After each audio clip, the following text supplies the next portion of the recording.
Hello, everyone. Daniel here with a movie review for The Pale Blue Eye.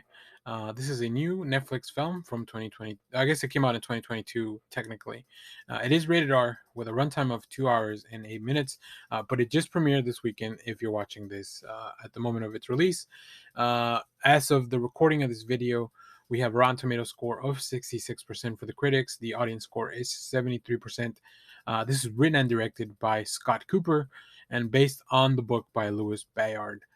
Um, I gotta say this one was not fully it for me. There's some interesting stuff that we'll get into in the review, but overall, this was something that I didn't need to watch immediately as a release. But the fact that it stars um, Christian Bale, it's really what brought me into this movie. So let's get into it. Let me give you a quick synopsis here. A world weary detective is hired to investigate the murder of a West Point cadet. West Point 1830. In the early hours of the gray winter morning, a cadet is found dead, but after the body arrives at the morgue, tragedy becomes savagery when it's discovered that the young man's heart has been removed. Fearing irreparable damage to the fledgling military academy, its leaders turn to Detective Augustus Landor, played by Christian Bale, to solve the murder. Stymied by the cadets' code of silence, Landor enlists the help of one of their own to pursue the case, an eccentric cadet with disdain for the rigors of the military and a penchant of poetry, a young man named Edgar Allan Poe, played by Harry Melling from the Harry Potter movies. You'll definitely recognize him from there.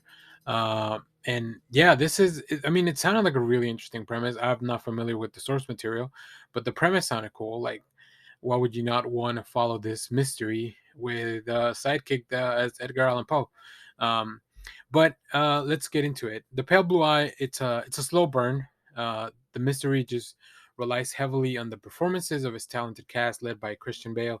Christian Bale really anchors this film, and I think if it wasn't for him and actually Andy Melling as well as Edgar Allan Poe, I would have been out of the film even way before. Even though this has like really cool cameos by like Robert Duvall and Gillian Anderson, like there's so many talented people in the cast, but it was not something that I was too enthralled with. The film's slow pace may not be for everyone, which is kind of what threw me off. But it does help build an atmosphere of tension and unease. So that's definitely something that was achieved. It just wasn't something that I connected with. Bale delivers a strange and intriguing performance as the detective tasked with solving this series of murder at the military academy.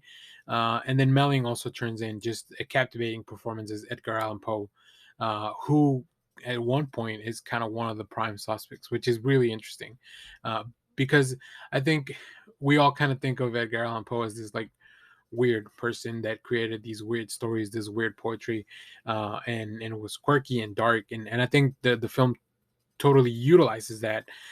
But for people that know the character even more, like that's what Andy Melling brings to that. Like it brings a different layer of more than just what society and what people in the just guys think of Edgar Allan Poe, or at least when they hear Edgar Allan Poe.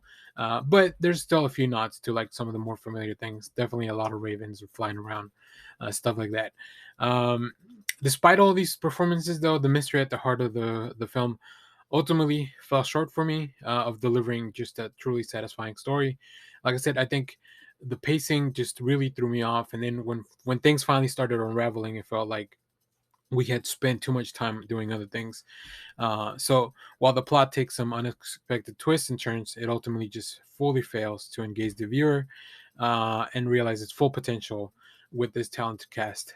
So I think although this may not be fully for me, I think there's definitely an audience that is out there looking for stuff like this. Um, as I was watching the film, I kept thinking to myself why we as a movie watching public enjoy mysteries and thrillers so much. So it really made me think about that kind of stuff. Like, what are some of the thrillers that I really enjoyed? Like, I recently, I think The Menu is one of the things that is kind of like in relevancy right now because it just was released on HBO Max. So comparing that mystery versus something like this, it's really interesting to see how the stories differ and what are some of the things that this film, The Menu, which I really enjoyed, kept me very engaged as opposed to some of the choices that this movie made that made it a little bit harder to watch. But once again, a lot of really strong performances. If you're a fan of Christian Bale, you really want to check this out. Uh, if you haven't seen enough of Andy Melling, I think you should watch this because he's one of the reasons I stayed watching this movie. So although this movie ultimately falls short on being a truly memorable and exciting film, I think it's still, I think I would have been more upset had I gone to the theater to watch something like this, specifically because of the runtime too. Like it's over 2 hours, which at this point that is that is asking for a lot of your audience. Like 2 hours is a long time when we have such a plethora of entertainment available. But let me know what you thought about this movie down in the comments. Let me know if you have any other recommendations for Netflix movies or original movies or just anything else that you want us to review.